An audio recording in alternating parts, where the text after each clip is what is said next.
പ്രിയ പ്രേക്ഷകരെ വീണ്ടും ചാനൽ ആംനോസയിലേക്ക് സ്വാഗതം ചെയ്യുന്നു.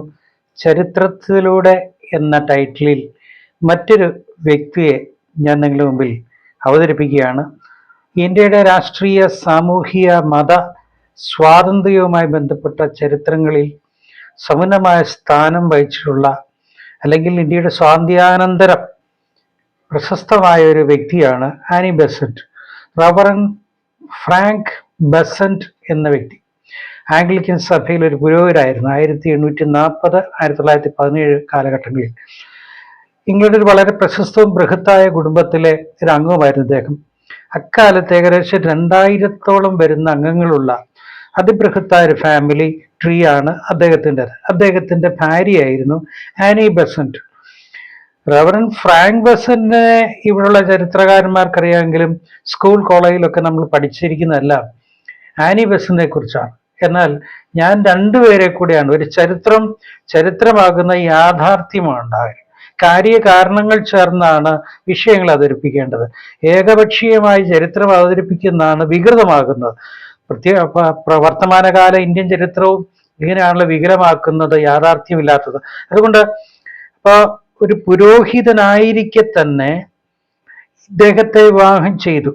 എന്നിട്ട് ഇവർ പറഞ്ഞത് ഞാനും മതവിശ്വാസിയല്ല, ഈ മതവും പള്ളിയുമായിട്ടുള്ള കാര്യങ്ങളൊന്നും എനിക്ക് ഇഷ്ടമല്ലെന്നും പറഞ്ഞ് സ്വരച്ചേർച്ചയായി അവസാനം തൻ്റെ ഭർത്താവായ ഫ്രാങ്ക് ബെസന്റിനെ പിന്നീടാണ് ഡിവോഴ്സ് ആയത്.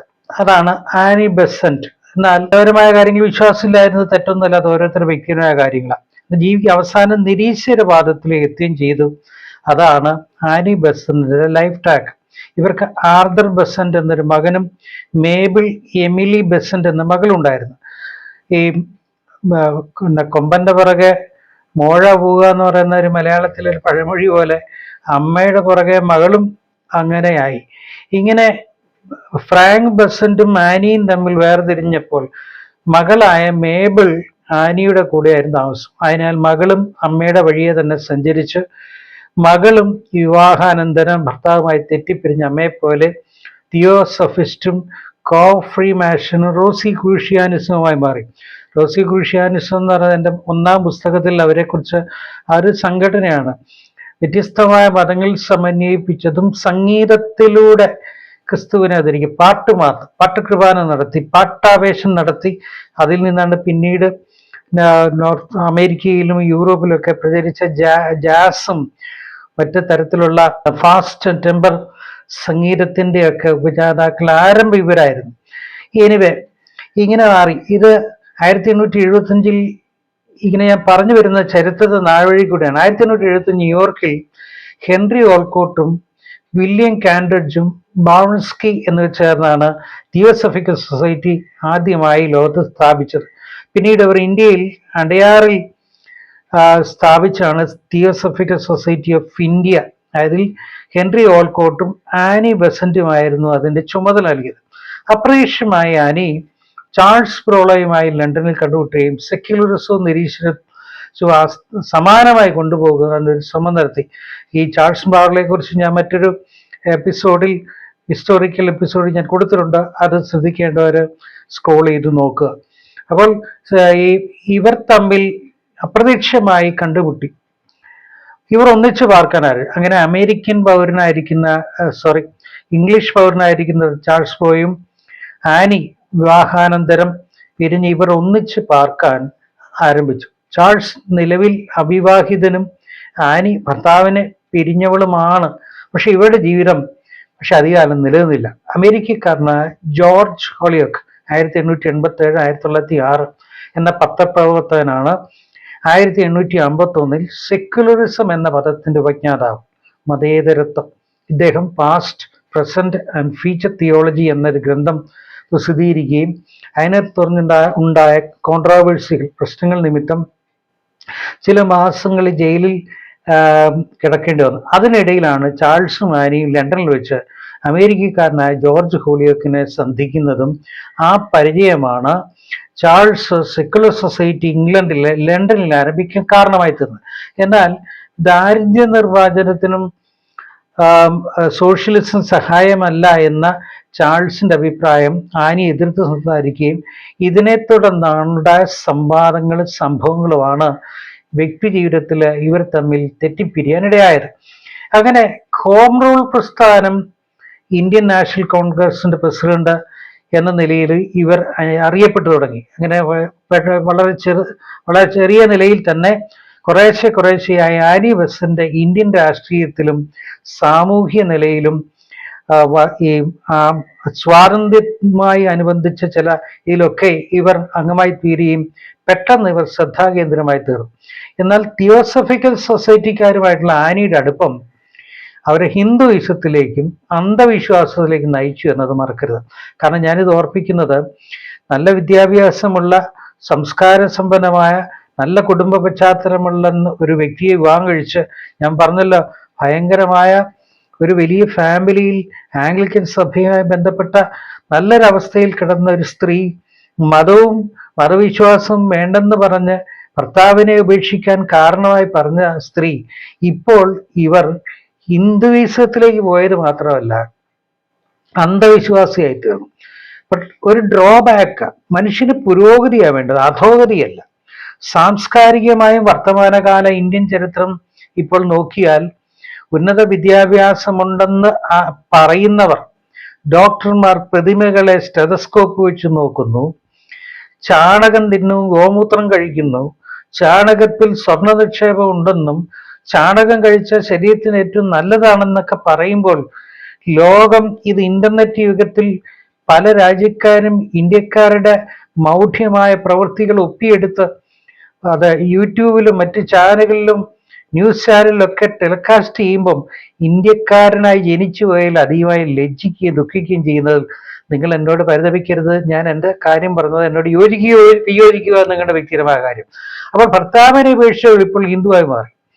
ഇവർ കൂടാതെ ജിത്തു കൃഷ്ണമൂർത്തി എന്ന ഒരു മകനെ, നിലവിൽ സ്വന്തം മകൻ ഉള്ളപ്പോൾ തന്നെ മറ്റൊരു മകനെ ഇവർ ഡെഡിക്കേറ്റ് ചെയ്തു. ജിത്തു കൃഷ്ണമൂർത്തി 1895 1986 വരെ ജീവിച്ച ആള്. ആ ചെറുപ്പക്കാരനെ ഇവർ സ്വന്തം മകനായി അഡോപ്റ്റ് ചെയ്ത് ഫിലോസഫർ ആയിരുന്നൊക്കെ പറയുന്നു. എന്തോ എവിടെ ചാനലൊക്കെ അത് നിങ്ങൾ നെറ്റിൽ പരിശോധിച്ച് കാണാം. മകനായി ദത്തെടുത്ത് ഇവർ രണ്ടുപേരും കൂടെ അമേരിക്കയിൽ സന്ദർശിച്ച് ചെന്നിട്ട് പറഞ്ഞു ജിത്തു മഷിഹയാണെന്നും കൃഷ്ണന്റെ അവതാരമാണെന്നും പരസ്യമായി പറഞ്ഞ് അനേക വാദപ്രതിവാദങ്ങൾക്കിടവരുത്തി.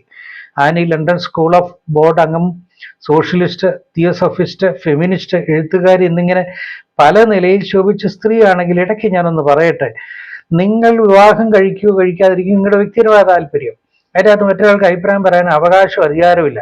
എന്നാൽ മാതാപിതാക്കൾക്ക് വേണ്ടിയിട്ടോ മറ്റുള്ളവർക്ക് വേണ്ടിയോ നിങ്ങൾ ഇഷ്ടമില്ല വിവാഹം കഴിച്ച് ബൈബിൾ അടിസ്ഥാനത്തിൽ ഭർത്താവിന് കീഴടങ്ങിയിരിക്കണം എന്നുള്ളത് ദൈവം കൊടുത്ത അധികാരവും കൽപ്പനയായിരിക്കെ ഭർത്താവ് വിവാഹം ചെയ്തിട്ട് നിങ്ങൾക്ക് ഇഷ്ടമില്ലെങ്കിൽ പിന്നെ എന്തിനാ കഴിച്ചത്? ജീവപര്യന്തം നിങ്ങൾ നിങ്ങളുടെ വീട്ടിൽ ഫെമിനിറ്റിയായി ഇരുന്നാൽ പോരെ. നിങ്ങൾക്ക് ഇഷ്ടമില്ലെങ്കിൽ വിവാഹം കഴിച്ചിട്ട് പാതി വഴിയിൽ ഭർത്താവിനെയും മകനെയും ഉപേക്ഷിച്ചിട്ട് വേറെ ചെറുപ്പക്കാരനുമായിട്ട് വിവാഹം കഴിക്കാൻ ഒന്നിച്ച് താമസിക്കുകയും പിന്നെ ചെറുപ്പക്കാരനെ അഡോപ്റ്റ് ചെയ്തിച്ച് ഈ നാടകമൊക്കെ എന്തിനാ? നിങ്ങൾക്കൊരു വ്യക്തിപരമായ ഒരു അടിസ്ഥാനം വേണ്ടേ? നിങ്ങൾ ഏതെങ്കിലും വിശ്വാസധാരയിൽ ഉറച്ചു നിൽക്കണ്ടേ? അല്ലയോ ആനി ബെസന്റ്, നിങ്ങൾ മരിച്ചുപോയെങ്കിലും അതിനെ തുടർന്നുള്ള ഇവിടുത്തെ ഇന്ത്യയിലെയും കേരളത്തിലെ ഫെമിനിസ്റ്റുകളോട് പറയട്ടെ, നിങ്ങൾ എഴുത്തുകാരും സിനിമാക്കാരുമായിട്ട് കുറെ കാര്യങ്ങളുണ്ടല്ലോ. നിങ്ങൾ വല്ല നായയുടെ കാര്യത്തിനും കുറുക്കന്റെ കാര്യത്തിനും ആനയുടെ കാര്യത്തിനൊക്കെ പ്രതികരിക്കാതെ മനുഷ്യരുടെ നന്മയ്ക്ക് എന്തെങ്കിലും പ്രതികരിക്കുക. നിങ്ങൾ വിവാഹം കഴിക്കുകയോ കഴിക്കാതിരിക്കുകയോ നിങ്ങളുടെ ഇഷ്ടം. പക്ഷേ മറ്റുള്ളവർക്ക് ഒരാൾക്ക് കീഴടങ്ങിയിരിക്കാൻ പറ്റുന്നില്ലെങ്കിൽ നിങ്ങളെ കൊണ്ട് സമൂഹത്തിന് എന്താ പ്രയോജനം? അപ്പോൾ അദ്ദേഹത്തിന്റെ കുടുംബക്കാരായ ബെസന്റ് വാല് മകളും ഈ ആനിയൊക്കെ മരണപര്യന്തം ഭർത്താവിന്റെ പ്രസിദ്ധമായ കുടുംബ പേര് കെട്ടിത്തൂങ്ങിയെടുത്തു വാലറ്റമായി. എന്നുവെച്ചാൽ എന്താ പറയുന്നത്, സിനിമാ താരങ്ങളുടെ കൂടെ പോകുന്ന പോലെ, നക്ഷത്രങ്ങളെ പോലെ, വാൽനക്ഷത്രം പോലെ കൂടെ കൊണ്ടു നടക്കാൻ നിങ്ങൾക്ക് വ്യക്തിപരമായി നിങ്ങൾക്ക് വ്യക്തിത്വം ഉണ്ടോ? ആ വ്യക്തിത്വം നിലനിർത്ത്. നിങ്ങൾക്കൊരു അസ്തിത്വം ഉണ്ടോ? അത് സൂക്ഷിക്കേ. നിങ്ങൾക്ക് സ്വഭാവം ഉണ്ടോ? അത് നിലനിൽക്ക്. നിങ്ങൾ എന്താ ചെയ്യുന്നത് അത് നിലനിൽക്ക്. അല്ലാതെ ഫെമിനിറ്റി കാണിക്കുന്നത് ഭർത്താവിനെ ഉപേക്ഷിക്കുന്നത് കൊണ്ടോ ഇല്ലെങ്കിൽ പുരുഷന്മാരെ എതിർക്കുന്നത് കൊണ്ടല്ല. മനസ്സിലാക്കുക. ഈ തരുണത്തിൽ ഞാൻ മറ്റൊരു ഈ ചരിത്രപരമായ കാര്യങ്ങളൂടെ ചിലത് പറയേണ്ടിയിരിക്കുന്നല്ലോ. ഇന്ത്യയുടെ ദേശീയഗാനം രചിച്ച കൽക്കത്തക്കാരനായ കവി രവീന്ദ്രനാഥർ, പലരും മലയാളികൾ പലരും തെറ്റിച്ച രവീന്ദ്രനല്ല രവീന്ദ്രനാഥ ടാഗോറാണ്. എന്നാൽ ഈ പാട്ടിന് ഈണം നൽകിയത് ആന്ധ്രാപ്രദേശിൽ മനപ്പള്ളി എന്ന സ്ഥലത്ത് താമസിച്ചിരുന്ന ജെയിംസ് കസിനും അദ്ദേഹത്തിന്റെ ഭാര്യ മാർഗരറ്റ് കസിനും ചേർന്ന ഇവർ ഐറിഷ് പൗരന്മാരും ഇന്ത്യയിൽ തിയോസഫിക്കൽ സൊസൈറ്റിയുടെ കോളേജിലെ പ്രിൻസിപ്പളായിരുന്നു മിസ്സിസ് മാർഗരറ്റ് കസിൻ. അവിടെ എത്തിയ രവീന്ദ്രനാഥ് ടാഗോർ, ഇവർ പിയാനോയിൽ സംഗീതം പഠിച്ചവരും സംഗീതം കൈകാര്യം ചെയ്യുന്നവരായതുകൊണ്ട് താൻ എഴുതിയ ജനഗണമന എന്ന ഗാനം ഇവരുടെ കയ്യിൽ കൊടുത്ത് അങ്ങനെ ഇന്ത്യയുടെ ദേശീയ ഗാനമായി നമ്മൾ സ്ഥിരമായി പാടുകയും ഔദ്യോഗിക തലങ്ങളിൽ പാടുകയും ഇഷ്ടപ്പെടുകയും ചെയ്യുന്ന ജനഗണമന അതിനായക ജയകെ എന്നുള്ള പാട്ട് ട്യൂൺ നൽകിയത് ഈ ഐറിഷ് പൗരരായ അതായത് ജെയിംസ് കസിനും ഭാര്യ മാർഗരറ്റ് കസിനും ചേർന്നെന്ന് മറക്കരുത്.